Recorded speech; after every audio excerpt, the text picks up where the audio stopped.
밸런스 게임이라는 그런 말씀의 제목을 가지고 함께 은혜를 나누는 시간 되기를 원합니다. 우리 성도님들 혹시 요즘 최근 젊은이들 사이에서 유행하는 레크리에이션 게임 중에 밸런스 게임이라는 것을 들어보신 적이 있으십니까? 이 두 가지를 선택을 해야 되는데 이 둘 중에 선택하기가 굉장히 애매한, 둘 다 선택하기 너무 어려운, 고민되는 그 순간을 이 밸런스 게임에 집어넣었습니다. 예를 들면 이 엄마가 좋아 아빠가 좋아 라고 물어본다면 아이들에게 물론 저희 집 같은 경우에 되게 엄마가 좋겠다라고 얘기를 하겠지만 이제 이런 경우가 있을 수 있죠. 부자인 아빠와 사랑만 많은 엄마, 둘 중에 한 명을 살아야 된다면 누구와 살아야 되겠는가, 뭐 이런 경우들이 있을 수 있겠고, 또 제가 지금 화면을 좀 준비해봤는데 한번 띄워주시면 좋겠습니다. 보이세요? 네, 카레맛 똥과 똥맛 카레 둘 중에 하나를 먹어야 된다면 뭘 드시겠습니까? 제가 똥을 먹어본 적이 없어서 무슨 맛인지 잘 모르겠는데요. 자, 100억 빚이 있는 이상형과 결혼할 것인가? 아니면 100억 재산 있는 원수의 집안과 결혼할 것인가? 예, 참 쉽지 않은 결단이죠. 이게 밸런스 게임이에요. 그러니까 뭘 선택해도 어려운 그런 경우를 얘기를 하고 있는 겁니다. 한 장 좀 넘겨주실까요? 근데 우리 하나님께도 이런 밸런스의 게임이 있었다는 거예요. 예를 들면 이런 건데요. 우리 인간의 인생의 굴레가 이렇습니다. 하나님께서 우리를 사랑해 주시고 약속의 말씀을 허락해 주셨어요. 그러면 그 사랑을 누리면서 잘 살아야 될 텐데 이 인간이 오만방자해져서 그 사랑을 오히려 이용하고 죄를 짓기 시작합니다. 그럼 하나님은 공의의 하나님이시니까 이 공의를 가만둘 수가 없잖아요. 그래서 심판을 해야만 했어요. 그래서 진노하시고 심판을 하시면 또 어떻게 됩니까? 사람들이 그것에 충격을 먹어서 다시 하나님 앞에 나와서 무릎 꿇고 회개를 하고 다시 돌아가기로 약속을 합니다. 그럼 하나님께서 다시 또 사랑을 해주세요. 이게 인간의 인생의 굴레거든요. 역사의 굴레예요. 그런데 문제는 글씨가 잘 보이실지 모르겠습니다만 만약에 하나님께서 약속하신 그 언약대로 이스라엘 백성을 무조건적으로 선택하신 대로 끝까지 언약을 지키시고 사랑하셔야 된다고 한다면 한 가지 문제가 생기죠. 그게 뭡니까? 범죄한 이스라엘을 어떻게든 그냥 내어버려 두고 약속을 이행을 하셔야 돼요. 그럼 이 경우에는 문제가 하나 생기는데 그게 어떤 문제가 생깁니까? 공의의 하나님, 악을 싫어하시는 선하신 하나님의 그 선하심이 오염될 수 있죠. 그래서 하나님은 이때 선택을 하셔야 됩니다. 심판을 해야 돼요. 그 심판하는 과정 속에서 때로는 이스라엘을 혼내기도 하고 때로는 버리는 경우도 생기고 이런 일들이 생기는데 그럼 또 이제 문제가 생겨요. 어떤 문제가 생깁니까? 첫 번째, 내가 약속했던 그 언약을 못 지키는 하나님의 신실성에 문제가 생긴다라는 거예요.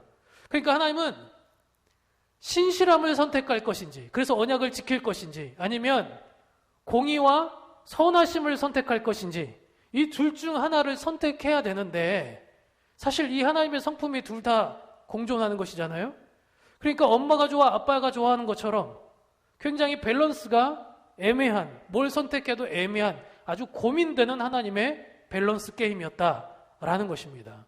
네, 화면을 꺼주시면 되겠습니다.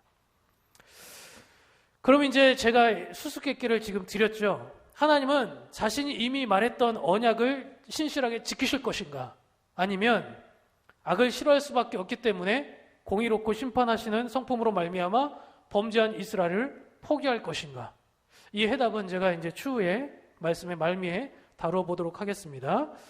지난 본문 내용을 좀 한번 잠깐 상기를 좀 시켜드리자면 하나님은 말씀 듣기를 싫어하고 그 사태가 심각해져서 하나님의 존재 자체를 잊어가기 시작한 이스라엘 백성은 결국은 가나안 족속을 몰아내고 영적 순수함을 지켜야 된다는 이 본연의 목적과 달리 오히려 가나안 족속과 함께 어울려 살면서 통혼하고 그 결혼 속에서 오히려 그들의 신들인 바알과 아세라를 섬기며 물질의 풍요로움만을 바랬습니다.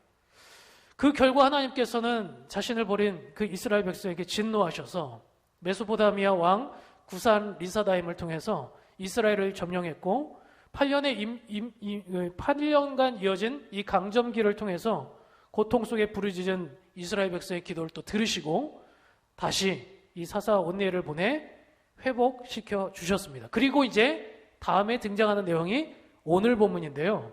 오늘 본문 11절 말씀의 시작에 보니까 어떻게 시작되고 있죠? 12절 말씀이 한번 읽어볼까요? 이스라엘 자손이 또라는 말을 썼어요. 또 여호와의 목전에 악을 행하니라. 제가 아까 전에 우리 인생의 굴레라고 얘기했잖아요. 하나님께서 회복시켜주니까 또 어떻게 했다고요? 또 악을 행하니라. 이스라엘에게 평안을 주었던 사사 온니엘이 죽었어요. 사람은 죽잖아요, 다. 그리고 연달아 이어서 나오는 12절 말씀이 이스라엘이 또 하나님 앞에 악을 행했다라는 거예요. 그러니까 결국은 이 사사기 속에서 계속 반복되는 이 인생의 굴레가 사실은 제 문제고 우리의 문제고 우리 모든 인류의 문제라는 거죠. 하나님의 사랑, 인간의 범죄, 하나님의 진노, 심판, 회개, 다시 또 범죄.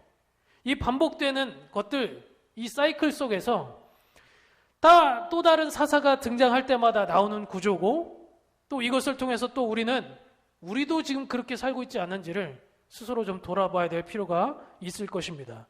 어쨌든 하나님께서는 이번에도 이스라엘 백성을 내어버려 두지 않으시고 새로운 구원자를 보내주셨습니다. 그 구원자 이름이 뭐죠? 오늘 사사 에훗이라는 사람이었습니다. 여러분, 에훗의 특징이 뭐죠? 우리 잘 알고 있죠? 에훗은 어떤 사람이었어요? 왼손잡이의 특징을 가진 사람이었어요. 여러분, 여기 계신 우리 성도님들 중에 혹시 왼손으로 밥을 드시거나 왼손으로 글씨를 쓰신다든지 왼손으로 탁구나 볼링을 친다든지 하시는 분이 혹 계실지 모르겠습니다. 사실 최근에 와서 밝혀진 이 과학적, 의학적 사실에 의하면 우리 인체 구조상 양손을 다 쓸 때 좌뇌와 우뇌를 골고루 활발하게 사용할 수 있다고 그래요. 그래서 좀 더 창의적인 업무를 할 수 있다고 합니다. 왼손잡이들이 조금 천재적 기질이 있다고 하죠. 그래서 오죽하면 이 교육열이 뛰어난 우리 한국의 엄마들이 어떻게 합니까? 어릴 적부터 일부러 왼손을 쓰게끔 하는 거예요. 아이들 교육하려고. 그러니까 지금 사실 이렇게 인식이 최근에 와서는 왼손잡이가 좋다라고까지 바뀌어지기까지는 얼마 되지 않았어요. 얼마 전에 제가 어렸을 때만 해도 왼손으로 밥 먹으려고 하면 복 나간다고 아버지한테 혼나고, 괜히 그렇게 혼났습니다. 근데 사실 이게 비단 우리만의 이야기가 아니라 이스라엘 민족의 역사를 볼 때도 비슷한 배경 구조를 가지고 있습니다. 사실 이 부정적인 시각은 성경 안에서도 찾아볼 수가 있는데요. 정확하게 말하면 왼손잡이가 부정적이었다기보다는 오른손잡이가 더 긍정적이었다라고 볼 수 있습니다. 이를테면 하나님께서 맹세를 할 때에도 어떤 손으로 하셨습니까? 오른손으로. 영원한 즐거움을 얻는 쪽도 오른쪽. 그래서 하나님이 선택한 자리도 하나님의 어느 편? 우편, 오른편. 그래서 그랬는지 대다수의 사람들은 오른손잡이를 더 선호했고 오른손은 항상 하나님의 임재, 능력의 상징이 되어 왔습니다. 그러니까 지금에 와서는 우리가 왼손잡이가 기호라면 그 당시에는 기호가 아니라 오히려 기피 대상, 복을 받지 못하는 약간 기피 대상에 해당했다라는 거죠. 더군다나 그런 자가 민족의 지도자가 되어서 구원자 역할을 한다는 것은 당시 사회에서는 시대적인 문화 구조상 용납되기 힘든 그런 상황이었습니다. 그래서 오늘 등장하는 이 사사 에훗을 가리켜서 많은 학자들은 여러 가지 견해가 있긴 하지만 대다수의 경우 이 에훗은 왼손을 쓰고 싶어서 쓴 게 아니라 쓸 수밖에 없었다라는 거예요. 왜 그랬을까요? 오른손에 장애가 있었을 수 있겠다라는 추측을 전제를 하고 있는 것입니다. 그렇다면 여기서 지금 질문이 하나 생길 수밖에 없죠. 하나님은 왜 장애를 가진 왼손잡이 에훗을 사용하셨는가라는 질문입니다. 이어지는 상황을 보면 하나님께 어떤 계획이 있었는지를 엿볼 수 있습니다. 우리 15절 말씀 같이 한번 읽어봤으면 좋겠는데요. 15절 말씀을 같이 함께 읽어보도록 하겠습니다. 이스라엘 자손이 여호와께 부르짖음에 여호와께서 그들을 위하여 한 구원자를 세우셨으니 그는 곧 베냐민 사람 게라의 아들 왼손잡이 에웃이라. 이스라엘 자손이 그를 통하여 모압 왕 에글론에게 공물을 바칠 때, 이 에웃이 모압 왕 에글론, 자신을 지금 정복하고 있는 피지배자죠. 피지배자의 지도자인 모압 왕 에글론에게 어떤 임무를 가지고 갔다는 거죠? 공물, 조공을 바치러 갔다는 거예요. 그러니까 에웃에게 주어진 임무는 막 힘쓰고 장군이 돼서 막 그렇게 나를 따르라 이런 역할이 아니라 공물을 바치러 간 일종의 사신 역할이었다라는 겁니다. 여러분, 근데 우리도 일제치하에 있었던 적이 있었지만 사실 식민지 대표자가 공물을 바치러 왕 앞에 나아가면 그 공물을 받아들이는 왕의 입장에서는 몇 가지 심정이 있을 수 있겠죠. 첫 번째는 일단 기분 좋을 것 같아요. 왜냐하면 전쟁해서 땅 따먹게 한 이유가 뭐예요? 뭔가 얻을 게 있으니까 전쟁하는 거 아닙니까? 그럼 대표적인 게 뭡니까? 그게? 조공이죠. 그 증거물을 갖고 왔으니까 일단 선물 받는 느낌일 테니 기분이 좋았겠죠. 그런데 한편으로는 또 어떤 생각을 갖고 있어요? 저놈이 지금 좋은 마음으로 오지 않았을 수도 있겠다라는 생각을 하는 거예요. 그렇잖아요? 힘으로 굴복시킨 거니까, 평화통일한 게 아니니까 언제든지 나를 암살할 수도 있겠다라는 생각을 가지고 경계할 수 있는 거죠. 그런데 문제는 이 사신으로 온 자의 행색을 살펴보니까 보통 사람이 아닌 거예요. 보통 사람 같은 경우는 어떤 경우가 있다고 했죠? 제가? 오른손잡이, 특별히 오른손에 무기를 사용할 수 있는 것이 대부분이었습니다. 그런데 행색을 보니 장애자인 거예요. 장애를 갖고 있었다. 무기를 쓸 수 있는 손에 장애가 있다. 딱 그걸 보는 순간 왕의 마음에 경계심이 살짝 사라져만 갑니다. 경계를 풀기에 아주 적합한 대상이 이 에훗이 아니었을까? 저는 하나님의 비밀스러운 계획 중 하나가 그것이 아니었을까라고 추측을 좀 해봤습니다. 그런데 마침 에훗의 품에는 곡물만 가져온 게 아니라 뭐도 가져왔습니까? 품에 칼을 차고 들어왔다라는 겁니다. 허벅지에. 그러니까 하나님 보실 때 에훗은 능력이 없는 비정상적인 사람이 아니라 오히려 적장 에글론을 암살하기에 아주 적합한 왕의 경계를 허물 수 있는 비밀 무기였다라는 겁니다. 한 가지 걸리는 게 있다면 왕과 이 에훗 사이의 거리가 상당했다라는 거죠. 그래서 에훗은 한 가지 꾀를 냈습니다. 왕이시여, 제가 왕에게 전할 메시지가 한 가지 있습니다. 왕은 이미 기분도 좋고 에훗을 볼 때 자신을 해할 능력이 있다고 판단되지도 않았기 때문에 그럼 좀 가까이 와봐라 그러면서 주변을 물렸어요. 신하들을 보냈습니다.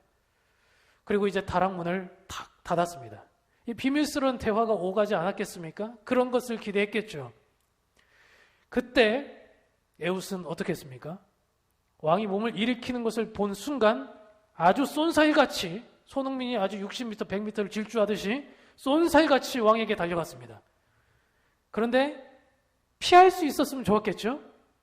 그런데 이 왕이 어떤 사람이었다고 얘기합니까? 17절 보니까 매우 비둔한 자였다 그랬어요. 이 탐욕의 상징자, 대부분 이제 욕심 덩어리 스크루지 같은 사람들은 어때요?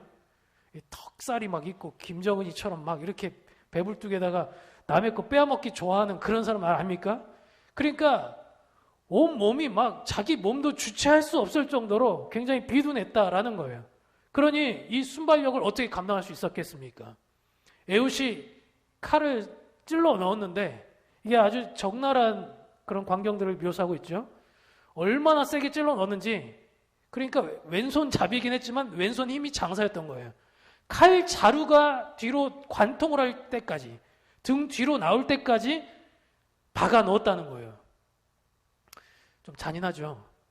그런데 우리 한글 성경은 그나마 이게 순화된 버전이에요. 제가 영어 성경을 좀 보니까 영어 성경의 경우 특별한 버전은 뭐라고 표현이 되어 있냐면 이 사람이 죽을 때 공포에 휩싸이면 어떤 현상이 나타나냐면 배설을 하게 됩니다. 지린다고 하죠. 뭐 오줌을 싸든지 아니면 변을 보든지 이런 현상이 일어나는데 죽음의 고통, 이 통증을 못 이긴 나머지 이 왕이 그만 배설을 하고 만 거예요. 여러분 근데 특별히 한국 영화 광해라는 영화를 보신 적이 있으십니까? 이병현 주연의 이 광해. 이 광해라는 영화를 보면 왕이 변을 볼 때 신하들은 문 밖에서 기다리고 있다가 왕이 이제 응가를 다 하고 나면 기별을 줘요. 내가 이제 다 했으니까 이걸 치워라. 그러면 이제 신하들이 가서 어떻게 합니까? 냄새도 맡아보고 변의 상태도 보고 심지어는 그 영화를 보니까 맛도 보더라고요. 그러면서 왕의 건강 상태를 점검해가지고 왕의 이제 상태를 호전시키는 그런 역할들을 많이 합니다. 그러니까 오늘 본문에도 보니까 왕이 서늘한 곳에 들어가서 발을 가리었다는 표현이 이제 이 용변을 봤다라는 그런 뜻이거든요. 커튼과 같은 발을 치고 다락방 안에 들어가서 용변을 봤다라고 누가 생각했다고요? 신하들은 생각했다는 거예요. 왜냐하면 에웃은 이미 빠져나왔는데 왕이 오랫동안 다락방 안에 있으니까 뭔가 뜻이 있을 것 같은데 여러분 코는 정직하잖아요. 피냄새가 진동하기 이전에 변냄새가 먼저 진동한 거예요. 그래서 사람들이 야 지금 왕이 용변을 보고 있을 것 같다라고 생각해서 이미 에웃이 도망갈 만한 상황, 시간을 충분히 벌 수 있었다라는 거죠. 한참을 기다렸지만 왕은 나오지 않았습니다. 그제서야 이상한 낌새를 느꼈던 부하들이 들어가 봤지만 이미 에웃은 도주하고 왕은 처참하게 죽임을 당한 뒤였습니다.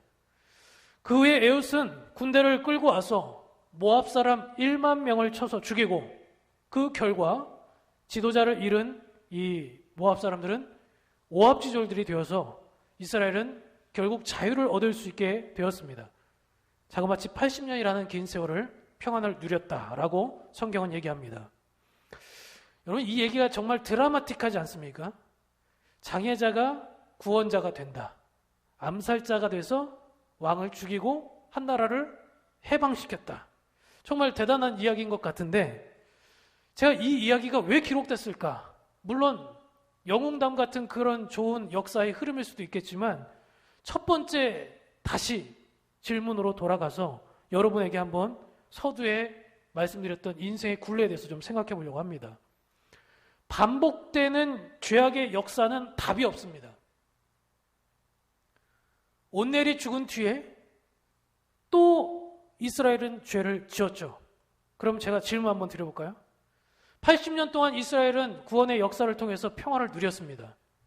그러면 이스라엘을 구원한 이 왼손잡이 사사 에웃은 죽었을까요? 살았을까요? 혹시 에웃 살아있는 거 본 적 있으십니까? 죽었어요. 죽었어요. 에웃이 살아있는 동안은 평안했어요. 죽었어요. 그러면 또 뭐가 찾아왔을까요? 죄가 찾아오죠. 또 하나님께 죄를 범하였더라. 똑같이 또 나와요. 마치 복사해서 붙여놓은 것처럼. 그런데 이게 바로 인간의 문제라는 거예요. 이게 인간의 문제라는 것을 성경은 오늘 우리에게 말씀하고 싶었던 거예요. 인간은 조금 상황이 나아지면 좀 잘 되면 하나님을 찾지 않고 방자해집니다. 내가 어렸을 때는 하나님을 붙들어요. 내게 문제가 있으면 하나님을 붙듭니다. 그런데 문제가 좀 해결되고 내 위치가 좀 해결되고 경제적인 안정이 좀 찾아오고 몸이 좀 튼튼해지면 예전에 그 모습으로 돌아간다니까요. 회귀 본능이 있어요. 죄악의 회귀 본능. 어떤 죄를 지었느냐는 시대마다 다르겠지만 결국 죄를 똑같이 짓는다는 겁니다. 그리고 고통과 아픔이 또 동반되면 하나님께 돌아와서 또 회개하며 울부짖습니다. 그리고 하나님은 그런 인간을 또 불쌍히 여겨서 회복시켜 줍니다. 그리고 또 잠시 인간은 또 범죄합니다. 이게 하나님의 딜레마예요. 풀리지 않는 수수께끼, 밸런스 게임. 하나님 입장에서 한번 밸런스 게임을 다시 해볼까요? 이런 죄를 계속 짓는 이스라엘, 여러분 같으면 어떻게 해야겠습니까? 포기해야 될까요? 계속 붙들어야 될까요? 솔직히 제가 하나님이었으면, 감히 제가 하나님이었으면 버렸을 것 같아요. 그 뭐 잘났다고, 걔네들이 뭐 특별하다고, 뭐 이쁜 짓을 한다고 용서해줘도 한 세대가 가기 전에 또 범죄하는 애들을 뭐하러 데리고 갑니까? 가나안 땅에, 약속의 땅에 데리고 왔는데 우여곡절 끝에 데리고 왔더니 그 땅에서조차 범죄하고 있는 얘네들, 이 노답, 답이 없는 애들을 어떻게 해야 됩니까? 근데 그걸 저에게 좀 적용시켜 봤어요. 하나님을 모르고 살았습니다. 20년 이상을. 그러다 하나님을 만났어요. 하나님께 참 감사했습니다. 처음엔 얼마나 그 구원의 감격이 기뻤던지 교회 가는 꿈을 꿨어요. 너무나도 좋아서. 말씀을 듣는 게 너무나도 행복했습니다. 매일매일 성경 보는 것 너무 기뻤어요. 아니, 성경을 안 보면 궁금해서, 오늘 내가 어떻게 살아야 될지 너무나도 궁금해서 성경을 큐티를 안 할 수가 없었어요. 그렇게 해서 그 열심으로 신학교에 갔습니다. 신학교가 가고 목회자가 되고 사역을 거듭했어요. 상식적이라면 더 믿음이 깊어지고 더 하나님을 뜨겁게 사랑해야 될 것 같은데, 가끔 제가 저를 돌아보면 처음 만났던 그 열심이 나에게 있는가? 첫사랑이 나에게 있는가? 오히려 알면 알수록 하나님의 사랑을 이용하려고만 하고 하나님을 멀리 떠나려고 하고 그렇게 오만방자하게 교만하게 행동하고 있는 저의 모습을 바라볼 때 하나님 똑같이 저의 인생에도 딜레마를 느끼실 것 같아요. 시면우라는 놈 버리고 싶어요. 솔직히 버려도 마땅하죠. 얼마나 못된 놈입니까? 이 오만방자한 놈을. 그런데 하나님은 신실하세요. 한 번 약속을 하셨어요. 너를 끝까지 책임지겠다고. 너를 사랑하겠다고. 그래서 얘를 도저히 포기를 못하겠는 거예요. 이 목사인 주제에 목사가 범죄하고 있는 저놈을 어떻게든 혼내주고 싶은데 또 무릎 꿇고 기도하니까 용서해 주더란 말이에요. 이게 하나님의 딜레마예요. 이 해결하기 힘든 인생의 굴레, 서로 상충돼서 어떤 것을 선택해야 될지 밸런스 게임 가운데 있는 이 하나님의 문제를 성경은 둘 다 만족할 수 있는 유일한 해답을 제시해주고 있는데, 그것은 바로 예수 그리스도였습니다. 예수 그리스도의 십자가였습니다.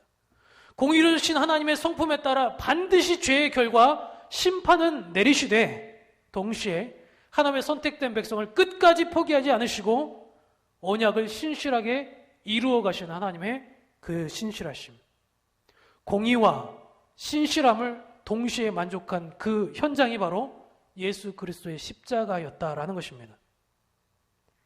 예수님이 단번에 이미 지은 죄와 예수님이 단번에 현재 우리가 짓고 있는 죄, 예수님이 단번에 앞으로 지을 죄까지도 완벽하게 해결하셨기 때문에 더 이상 반복되는 사사도 우리에게는 필요가 없게 되었습니다. 사사는 평화를 일시적으로 갖다 주었지만 죽고 나면 또 범죄했어요. 그런데 예수 그리스도께서는 우리에게 영원한 평화를 가져다 주셨습니다.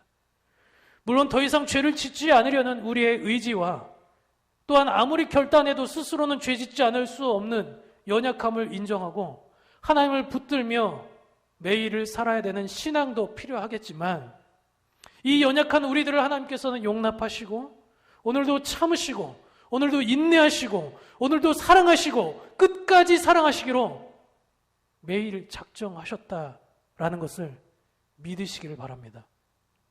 그럼 끝으로 하나님은 왜 에웃을 사용하셔서 이스라엘을 구원하셨을까요? 단순히 장애를 가지고 있기 때문에 왕에게 접근하기 쉬운 암살자라서, 그래서 암살에 아주 적합한 자여서 생각할 수도 있겠지만, 물론 그 말씀도 맞을 수 있겠지만 한 가지 더 숨겨진 비밀이 있습니다.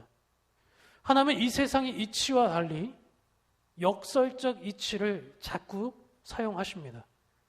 세상에 흠모할 만한 것이 없는 연약한 자들을 사용하신다는 사실이에요.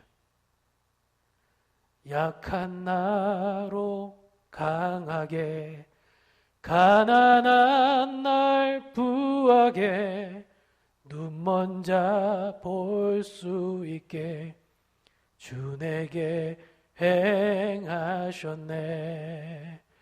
호산나 호산나 죽임당한 어린 양 호산나 호산나 예수 다시 사셨네. 가장 연약한 모습으로 가장 흠모할 만한 것이 없는 아름다운 것 없는 모습으로 이 세상에 오신 예수님께서는 세상 사람들이 원하는 조건으로 많이 부족해 보였지만 그 역설적 하나님의 섭리를 통해서 우리를 구원하셨습니다. 세상이 말할 때는 십자가는 저주였고 죽음이었고 끝이었고 모든 것이 완벽히 뒤집어진 것 같았지만 오히려 하나님께서는 십자가를 통해서 새로운 계획을 허락하셨습니다. 마치 장애를 가진 에웃이 하나님께 쓰임을 받았던 것처럼 혹시 여기 계신 분들 중에서 나는 연약해서 나는 이제 나이가 많아서 나는 가진 돈이 없어서 나는 외모가 출중하지 않아서 배운 게 없고 인맥이 없어서 여러 가지 하나님을 온전히 섬기는데 부족함이 있다 판단되고 앞으로 나가길 주저하고 있는 분이 혹은 삶을 포기하고 싶은 분이 계시다면 오히려 연약하기 때문에 그래서 연약해서 하나님을 더 의지하고 연약하기 때문에 부하지 않기 때문에 작은 것에도 감사할 수 있고 지혜가 없기 때문에 하나님의 말씀에 의지하여 오늘 하루를 살기를 원하는 그래서 하나님께 속할 수밖에 없는 그 백성 그 한 사람을 오늘 하나님께서는 에웃과 같이 사용하실 것입니다. 바라기는 우리 개성의 모든 성도들이 이런 연약함 속에서 오히려 하나님의 충만하심을 깨닫고 이 한 주를 견디고 이기고 승리함으로 주께 영광 돌릴 수 있는 주님의 자녀들이 되실 수 있기를 주님의 이름으로 축복합니다. 기도하겠습니다. 하나님 아버지 감사합니다.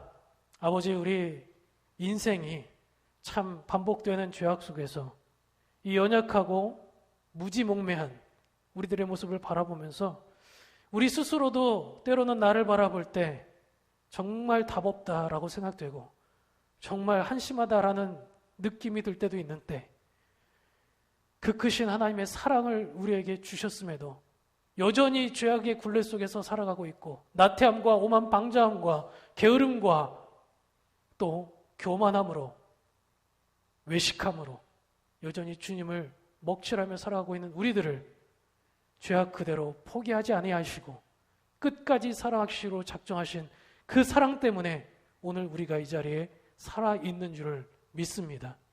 하나님의 그 사랑을 이용하지 않게 해 주시옵소서. 하나님의 그 사랑을 날로 충만케 체험하여 주시고 감사가 날로 충만해지는 우리의 삶이 될 수 있도록 도와주시옵소서. 그래서 아버지 비록 우리가 연약할지라도 아니 오히려 우리가 연약하기 때문에 주께 붙들림 받아 살아갈 수 있는 우리 한 주의 삶이 될 수 있도록 주님 함께하여 주시옵소서. 예수님의 이름으로 감사하며 기도합니다. 아멘.